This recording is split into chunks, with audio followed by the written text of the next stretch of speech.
Alright, Diablo players, let's talk about the big thing right now in the community, and it all started with a specific video from the content creator Rax, which is another fellow Diablo partner here.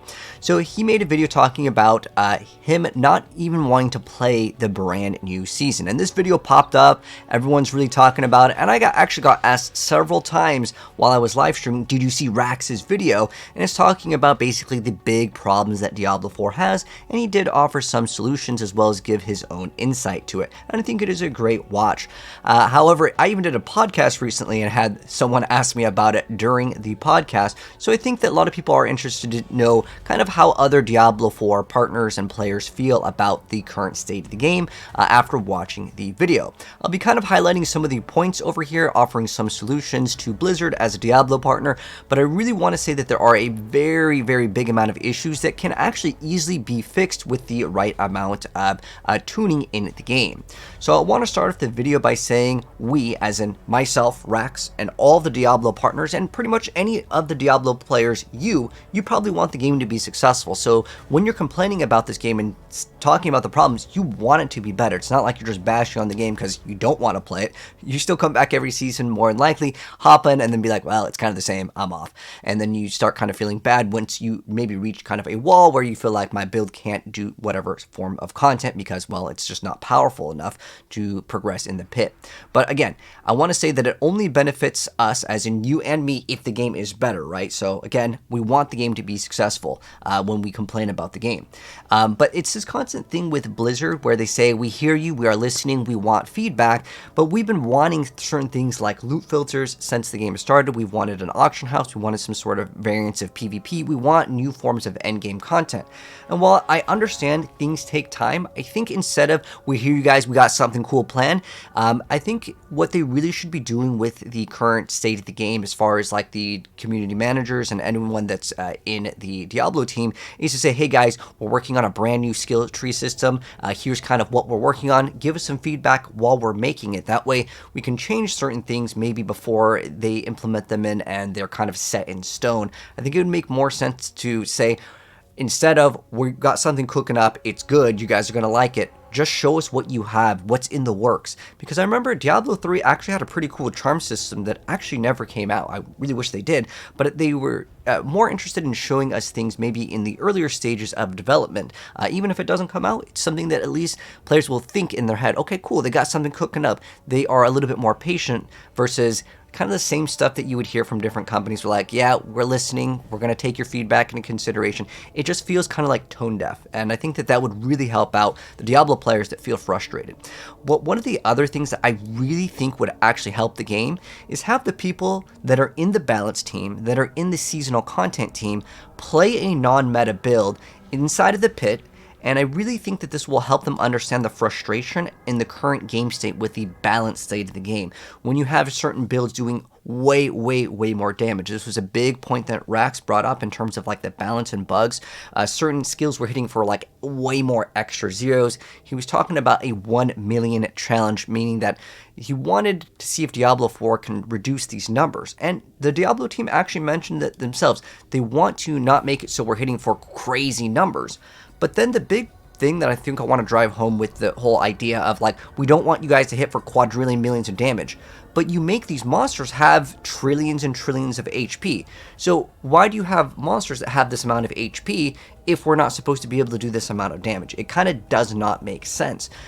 This is one of the things that Colin mentioned in one of the campfire chats, and he's someone that works on the team, and he's like, well, getting some increase when you're hitting for trillions and millions of damage, you don't really get to see that number because, again, it's like in decimals when you're upgrading. And I absolutely agree, that's a great point. But then you make monsters inside of the pit, which you need to use to actually level up and get your glyphs up to 100, that have so much HP. If you don't play the top tier builds, you cannot realistically get your glyphs to 100, and that is an issue when someone wants to progress. They kind of hit a wall and certain builds cannot progress.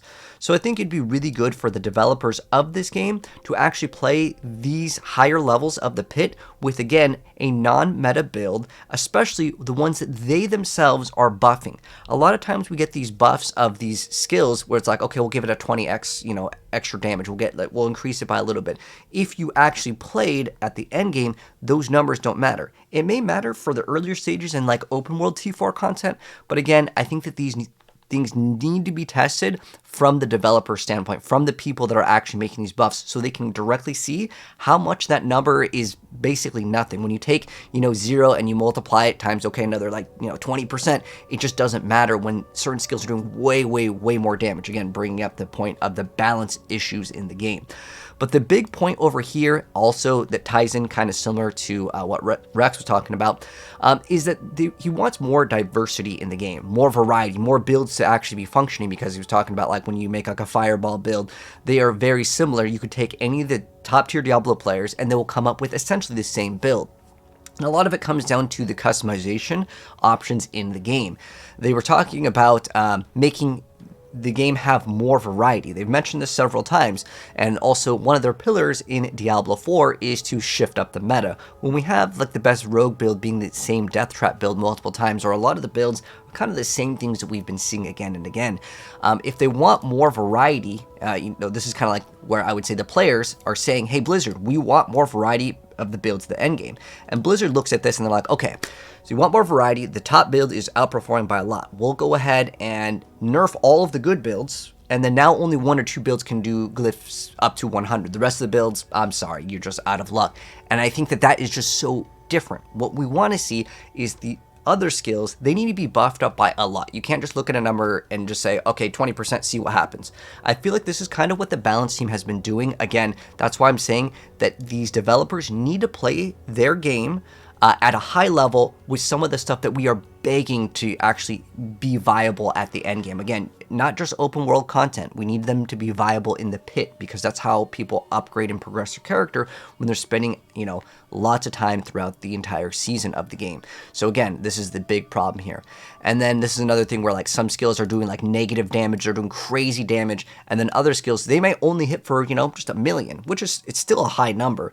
But then usually kind of the response is we're going to be buffing by, 20% of this number, when the other skills are doing just crazy amounts of damage. It's just still not enough, and that's the big point I want to drive home. And then also, I want to say for some reason this class in general, it's just always kind of just getting nerfed constantly, and I see this all the time. And I play all the classes in the game, but like Barbarian has been in this class where like you finally get something cool, and then it just gets nerfed so hard. If you guys remember Hoda Barb, or the Earthquake Barb, or any of the Dust Devils, a lot of these things, we really need to try to look at Barbarian in particular, because a lot of their core skills do not really function as a good form of like end game content. Again, the core skills, they themselves versus earthquakes and getting all these little dust devils. I think that we really need to look at Barb in particular, but a lot of the classes have a lot of like separate skills that don't function, but it's particularly the core skills with Barbarian that really need to be looked at. Another really big point over here is players want more activities to do in the end game.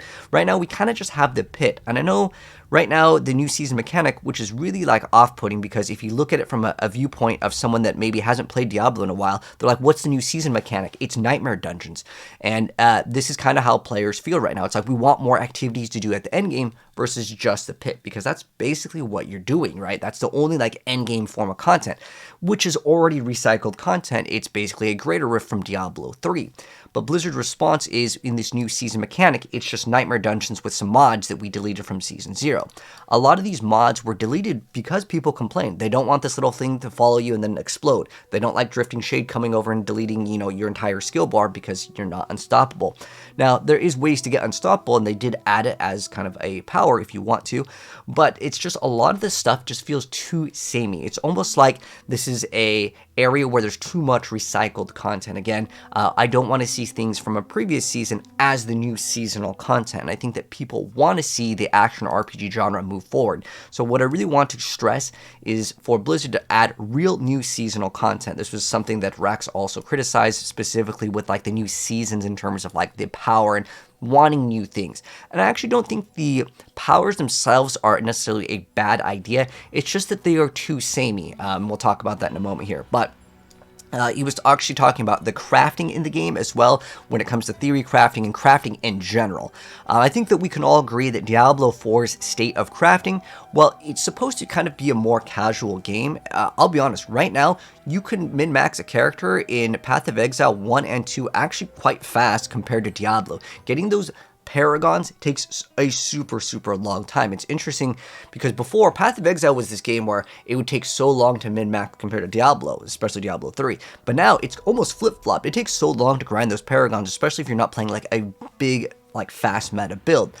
But as far as like the crafting system goes, I think we can definitely do more than just like re-rolling one sort of thing. I think that we could have a lot more variety here because right now it's just re-rolling one stat, which is literally Diablo 3 system. You just go enchant at the cultists and then you dump all of your gold and you get like life on hit for 1,000 times when you're trying to get that amulet like ranks to like Frigid Finesse or whatever stat, like it could be ranks to Envenom if you're playing Druid. Like there's like these specific amulet slots that are just really hard to roll and you only get like one thing to reroll. I think we could advance this a little bit more. Maybe you can get orbs to reroll a different stat. I was just thinking about just in general, you can get like little orbs or little currencies to maybe reroll like in Path of Exile, or other action RPGs do this as well. Heck, Diablo actually has a lot of really cool ideas, even if you look at like the earlier stages of the game back in Diablo 1 with the oil system. But it's specifically like getting things to maybe re-roll all of the ranges, kind of like a Divine Orb in Path of Exile, just ways to kind of tinker around with our items versus a slot machine, especially with like the tempering and masterworking. This is a huge area in the crafting area that I think a lot of people are just frustrated with, but I'm thinking like we can re-roll the ranges, we can re-roll an item to have a greater affix that maybe doesn't have one. Maybe we can make an item have plus a greater affix as like a rare item that can drop to add another greater affix or convert to a greater affix. Whatever the case they want to do, if they want to add some sort of cube recipes, for like adding in a Kanai's cubes that can have crazy combinations to actually craft, I think would be a really cool thing as well. And then on top of this, I think it's super painful for the tempering and the masterworking for these things to exist in the game because it feels like a slot machine to the player versus like an actual way that, like, sure, with crafting in any action RPG, there can be some randomness, but it's specifically the triple masterworking that players do not like, and I want to say that this is very frustrating, considering that you'll spend many hours, let's say, doing the Nightmare Dungeons, getting the Obdicite, and then you try to get that triple masterwork, and you're like, well, I just wasted several hours of time, because it's like, well, I just didn't hit it. There was no skill. There's no chances to try to manipulate the item to roll in your favor, and I think that that is a very annoying thing to consider in the game, is like the masterworking in particular. But tempering, I want to say also that people don't like their items being bricked, so maybe allowing us to use unlimited amount of scrolls would be a kind of a quick solution, but I think that just allowing players to get what they want, maybe you could have a range in the roll, but at least it would give them what they want versus bricking an item that has multiple GAs, because I've seen this complaint very often, especially on Reddit, where people are just showing their like bricked items because they already used the scroll. Now, to be fair, sometimes people like that because there is that risk and reward. It kind of makes it so when you hit it, it feels better. But I think overall, especially when you consider Diablo 4 supposed to be more of a casual entry game, this is very frustrating to a new player, telling them, well, that item that you got that was super rare that had the triple GAs, well, I'm sorry, it is completely bricked. So it kind of feels bad. And then also, this is something that was mentioned over here, is like the skill diversity in terms of like the Paragon, and everyone just takes the damage. And they actually did make it a lot easier in more recent times. I don't know if any of you guys maybe played, let's say, like Barbarian in particular, or any of the classes that would have bonus damage versus a very specific type, like you get damage to distance, close, or like with Barbarian, again, you get like damage while berserking. You had to reach all of these nodes. They changed all these multipliers on the key passives to have like a cap, right? These caps kind of ruin your builds, because now I understand that you're putting these caps on it so you can make sure all of the damage is kind of more in line. And I think that while that is kind of a quick solution to try to curve some of these crazy damage OP builds, if you still look at the state of the game, what is the state of the game? You have certain builds like the Thorns Spiritborn, thousands and thousands of times stronger than like the actual other skills that are available in the game. Like that build is just doing way more, even though you've curved what the cap can be on certain things and a lot of the key passives, as well as other multipliers in the Paragon board. So I want to say, even though they try to make this easier for players to kind of hit in terms of getting these multipliers up, and easier to understand and not have to roll damage versus close, damage versus, you know, a certain condition, I want to say that it just becomes a numbers game, and that kind of curves the diversity that you allow players to have creativity, because all of these are just a numbers game. And what I want to say is you could still have some builds that build all into, let's say, vulnerable damage or a very specific damage type, but if you put a cap on it, then essentially you kill the potential for a crazy high number when the whole build is based around that one thing, because now it's just, oh, okay, well, I just need to get all of these X multipliers. But I think these X multipliers in general are the big culprit to why everything is so out of whack here in terms of balance. And then this is going to the seasonal powers, like people are tired of it. He's mentioning some of the like things people are memeing about, Austin powers and stuff. As far as the powers go, this is kind of like the main issue that I have with the powers. I genuinely think like the boss powers, that was a cool idea, and then we have the new powers for this season, the Horadric powers. They're too copy and paste where like there's some sort of damage on condition, and while I actually don't mind it, like the first few times it was kind of cool to be like, okay, I can interact with this, I think the implementation basically comes down to it feels too much of the same, because you have the same powers repeating. Like one of them may give you a burial, one of them may apply vulnerability, one of them will generate resource. We've already seen these same exact powers, but it's delivered in the form of, oh, this is the new content. I think when we use some of the powers in the early game, they actually feel pretty good. Like you can feel like, okay, I'm using this thing, we're getting these little starfalls, now I get to throw this mana blast, and it's like it works in the early game, and then it falls off in the end game very, very fast. Because remember, with leveling, a good player maybe 3 to 4 hours to get to end game, and then you're spending 50 plus at the end game. So a lot of times these powers, they're fun for a little bit, and then like you just have them apply like an X multiplier or do some sort of condition, which we've already seen before. If these were like brand new ideas, I want to say I could offer some more big brain ideas that would actually incorporate some more diversity and open up the doors for more ideas for other builds to emerge. So for example, this is like some ideas for like a new seasonal like power content, so to speak. If you could equip items from, let's say, another class, if you could maybe select a skill from another class, or maybe you can capture a skill from the enemy. I think we kind of had that in boss power form, but how cool would it be to actually use some of the abilities that enemies use against you? I think that that would be kind of cool, and then you can have a brand new build all about whatever thing that you captured, like that's a brand new skill. Again, I'm talking about things that are more advanced in an action RPG versus just a damage multiplier or getting barrier. He talked about the ladder and leaderboards in one of his things, and I think that this is kind of part of what makes people kind of stick around that are playing the game for an extended period of time, having a ladder and leaderboard. While I want to say that the main reason why they are afraid to actually add it, they will basically see a lot of players that will cheat the leaderboards, which is common in any video game. It's not even like Diablo's fault here, but I think that they're afraid to actually add a leaderboard. I don't think it's the technology here, because they had it with the gauntlet, but then they removed it, is that people will cheat, bug it, or exploit it. I mean, there's a build that does 150 right now in Season 9 with this Hydra bug, and there's always newer bugs in Diablo 4. I don't know for what reason this game is always in a state where the only builds that do 150 are pretty much all bugged, right? Like, I did a Spiritborn build that did 150, and apparently that was bugged, but there's so many bugs in the game right now. Even in the current state of the game, the best Spiritborn build still double dips. There's still a lot of other bugs that exist in a lot of different builds. Some of them aren't working properly, some of them are working too good, and it's basically all the double dipping. But basically, that you have so many pit tiers. Basically, most of the builds can only do up to 100, and barely doing that, right? Where, like, that's 1/3 of your pit tiers. That's 1/3 of your content right there. Most people can't even do pit 150, especially doing them legit. So if you have the only builds that can do a 150 all bugged, well, then why are you even making pit 150? Why is it even available if these are supposed to be unachievable? I want to say the mindset is probably, oh, this will give something for players to do, even though they can never achieve it. It's like just an unachievable goal that, like, you know, you could, in theory, maybe you get really lucky and you can go up higher in the pit. But realistically, because the numbers are so high in terms of HP, and if you want to shrink the numbers down, you've created an area where, like, I guess the content isn't supposed to be doable. It just doesn't make sense from a video game design standpoint to have, like, an area of a game where you literally cannot do. He also mentioned that it feels more like Diablo Immortal, and I want to say Diablo 4 has gotten into a state where it feels way, way closer to Diablo 3, but Diablo 3 is in a better game state with how smooth the game is and how many more builds are viable with the LON set, or like the anti-set, right? Where you can have like the gem, or there's the litany set where it's like there's 2 rings and you can run basically a non-set build.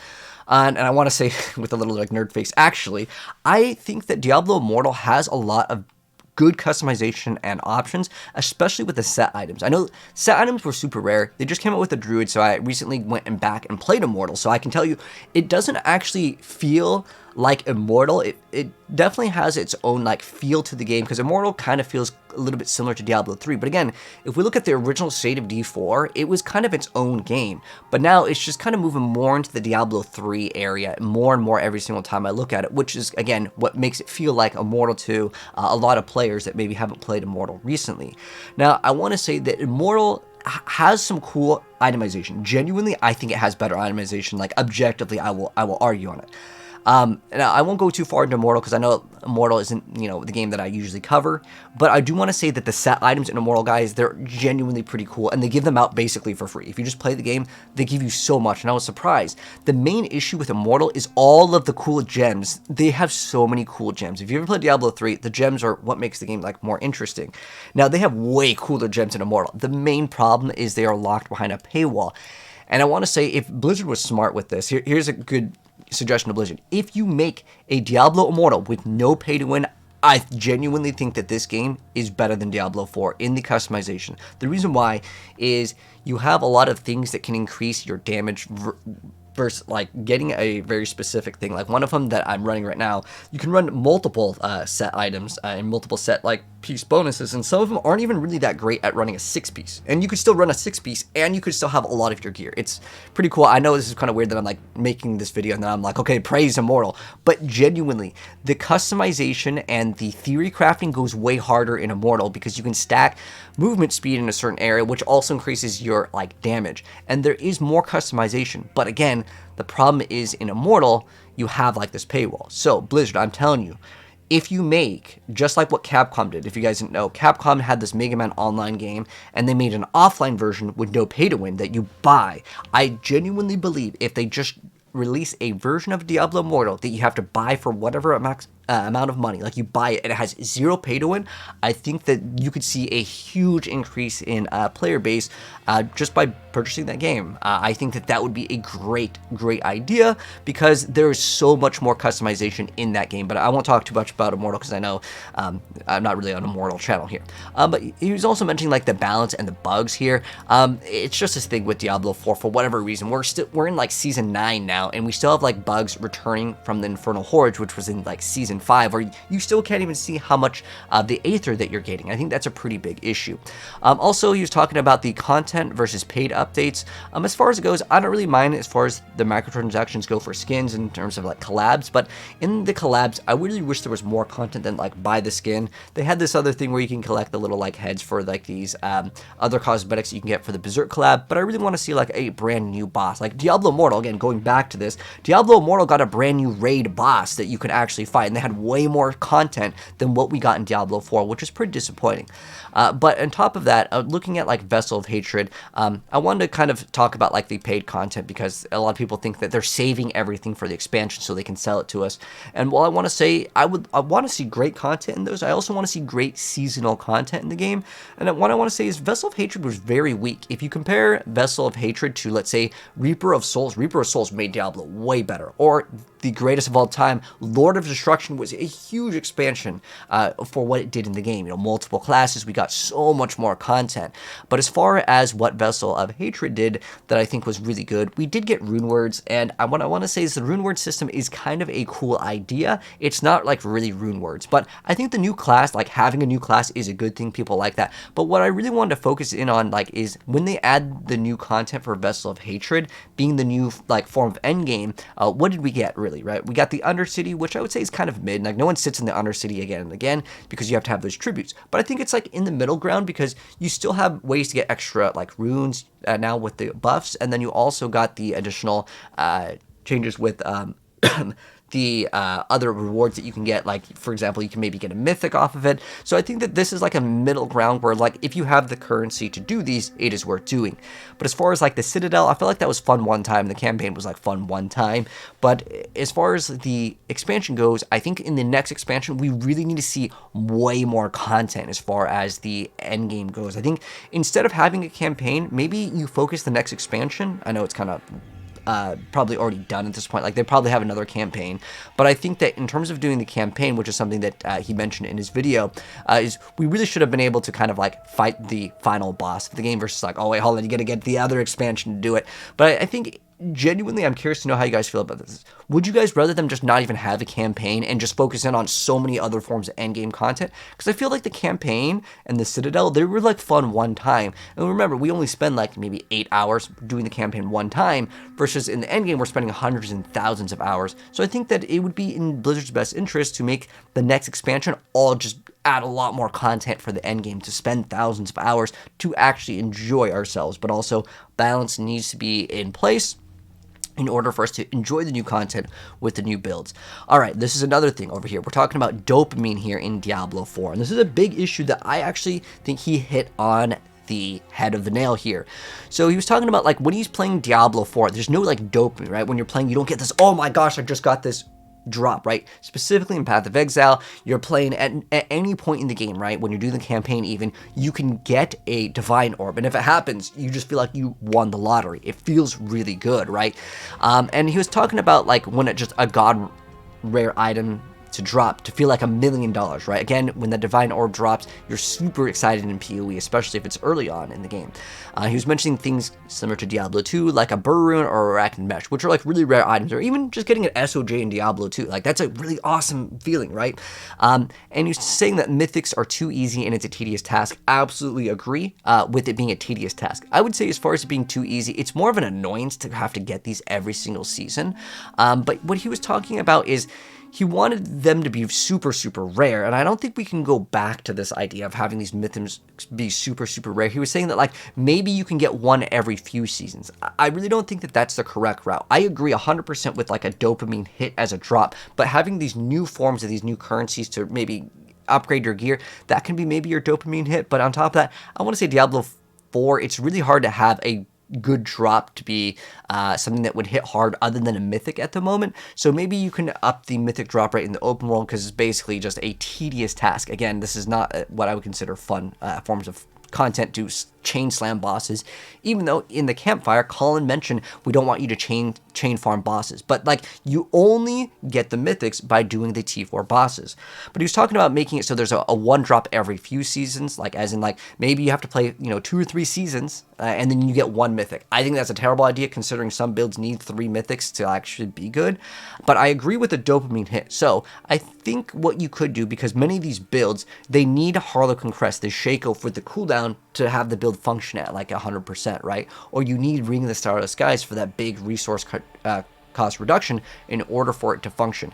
I think the solution is you can have super rare items as a cool skin variant, so they can be super, super rare, and it's a cool skin that you can show off that, I got this really rare thing, and then that way you can still get the item in the base form. So if you want to think of like Path of Exile foils or anything along the lines of some sort of like special skin for the item, I think that would be where there is some sort of middle ground. That way it doesn't take forever, like several seasons, to get one mythic, and again, maybe you need 3 mythics for your build, because I think if it takes that long, that would be an area where I would kind of disagree. I pretty much agree with everything he says, with the exception of when he was saying like every few seasons you can get one mythic. I think that would be terrible, especially if you're trying to follow a build guide and it's like, okay, you got to get these 3 mythics. At that point, you just probably sign out and you're like, I can't play that build or whatever, right? Especially with Sorc being a problem with cooldown reduction.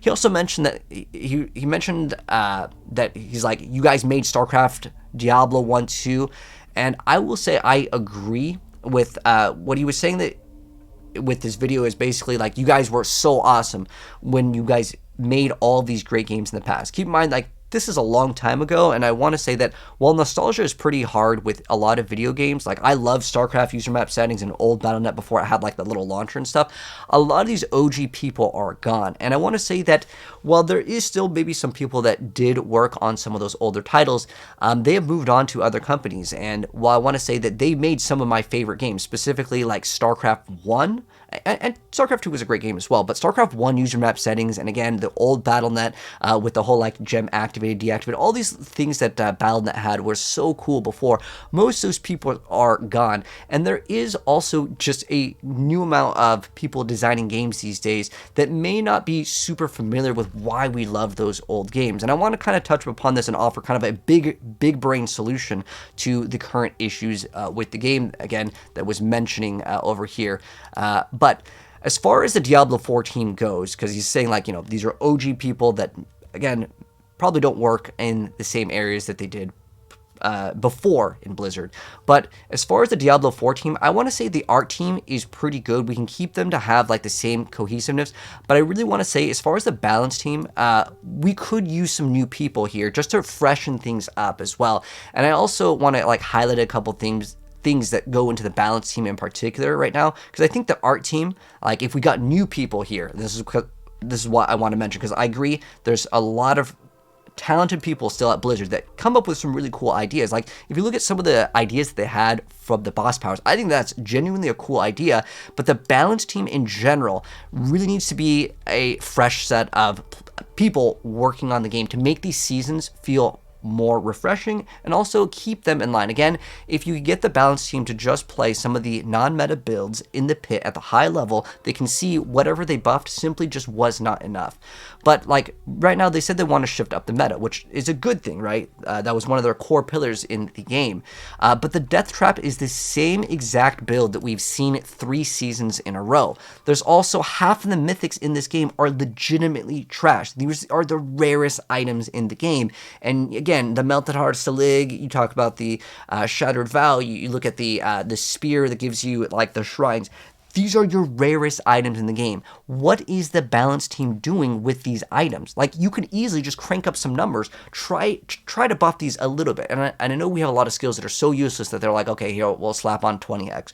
But these mythics, again, the rarest items in the game, half of them are genuinely useless. And I think that is a big issue, and I think that because of that, we can't just tell a balance team, okay, the mythics are bad. I think that who's ever designing these items really needs to be replaced with someone that maybe understands the game at a higher level much better. You can take any of the content creators, any of the streamers, anyone that is just playing the game that is farming these super rare items. They could tell you, yeah, the Melted Heart of Selig, the Shattered Vow, a lot of the mythics, they're terrible. The balance team absolutely, in my personal opinion, I know it sounds rough, but I just really want a fresh set of people on the balance division in particular with the itemization and stuff like that. But then also the seasonal team. I think we need new people. We have so many bugs with glyphs and infernal horde bugs that like all these things kind of come back, and it's kind of like the bugs. Again, this is just an issue with Diablo 4 that I really haven't seen with a lot of action RPGs. We're like constantly, they're like, okay, we gotta disable this. There's a bug. Oh wait, hold on.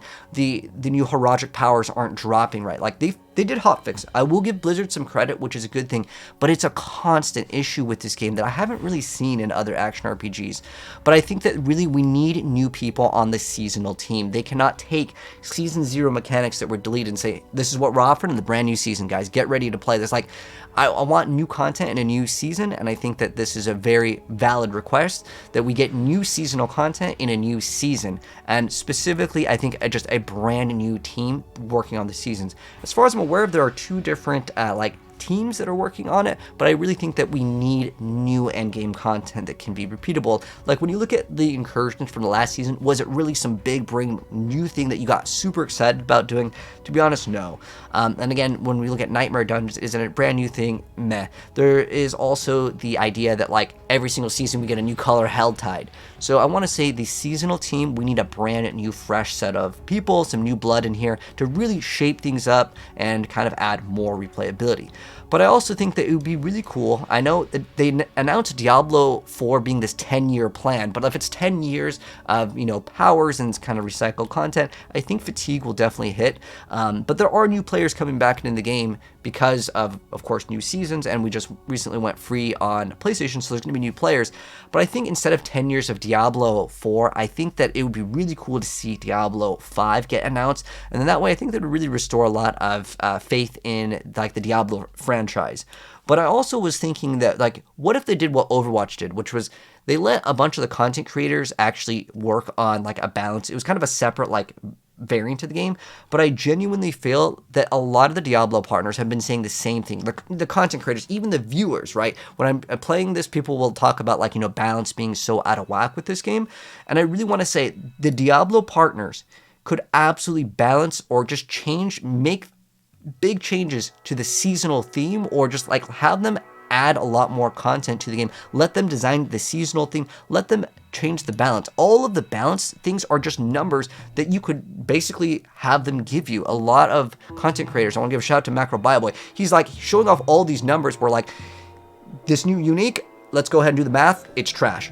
And that's just the reality of the game, where, again, a lot of these things are not tested at a higher level. So some of these people that are working on the balance division and the itemization may not understand why these things are bad. They don't understand that you can't just go 20% more damage on this and it's still a bad item, right? But I think that if you had the Diablo partners for one season, like you take one or two Diablo partners that specifically play maybe one class, have them make sure that all of the builds are at least viable at the end game, because we want more diversity in the game, because that allows people to play more builds and maybe have a little bit more creativity with all these powers and stuff. But that's my thoughts and the current game state and a lot of the things that you know, Rax mentioned in his videos, as well as some solutions. But there's kind of my thoughts on it. Overall, I hope you can come back in the next season, Rax, because you know, people want to see all their favorite content creator play the game, and to see one of the largest content creators in the Diablo 4 space say that he's not even playing, and a lot of people kind of move on from games sometimes and never come back, and it would be really sad to not see, you know, Rax return, because Rax is an awesome guy. He's given me a shout out before, and shout out to you, Rax. I think this video really hit home specifically with just, we want more at the end of the day with the game as a whole. So anyways, that's my thoughts on it. You guys can let me know yours down below. What are the biggest pain points for Diablo 4 that you feel can be easily fixed? Some of these things, like having more forms of endgame, they are going to take a lot of time to implement, like new mechanics. But I think that specifically on the characters, in terms of like the balance state, these are just numbers that you can just test and crank up to the point where at least every build can be playable in the pit. Because again, there's so many builds that tap out at like pit 60, 70, whereas other builds that are doing pit 100, they're thousands and thousands of times stronger. And I think that's the big issue with D4 in the current state. But anyways, that's gonna wrap it up. If you guys enjoyed it, drop a like. If you're new here, subscribe, turn the bell, and I'll catch you guys on the next video. Congrats if you made it all the way through the video. It was a long one, but man, there was a lot to talk about. But peace out.